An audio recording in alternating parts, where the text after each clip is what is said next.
Breaking చూస్తున్నాం. తెలంగాణలో పలు చోట్ల ఐటీ సోదాలు కొనసాగుతున్నాయి. హైదరాబాద్, వరంగల్తో పాటు 15 ప్రాంతాల్లో తనిఖీలు చేస్తుంది ఐటీ. ప్రముఖ బంగారు షాపు యజమానుల ఇళ్లలో ఈ తనిఖీలు కొనసాగుతున్నట్టుగా తెలుస్తుంది. మొత్తం మీద ఐటీ రైడ్స్ అయితే తెలంగాణలో ప్రకంపనలు రేపుతున్నాయి. ఇక బంగారు లావాదేవీలు, ట్యాక్స్ చెల్లింపుల్లో అవకతవకలపై ఈ సోదాలు చేపట్టినట్టుగా తెలుస్తుంది. ఇక ఐటీ సోదాలకు సంబంధించి ఫుల్ డీటెయిల్స్ మా ప్రతినిధి ప్రవీణ్ అందిస్తారు. ప్రవీణ్, హైదరాబాద్, వరంగల్తో పాటు 15 ప్రాంతాల్లో ఒక్కసారిగా ఐటీ తనిఖీలు జరుగుతున్నట్టుగా తెలుస్తుంది. ఫుల్ డీటెయిల్స్ ఏంటి?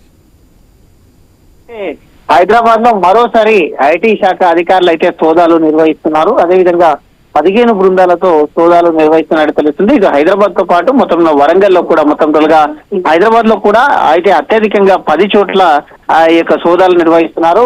మెయిన్ గా చూసుకుంటే ప్రముఖ బంగారు షాపు యజమానుల నివాసాల్లో కూడా ఆ సోదాలు జరుగుతున్నాయి.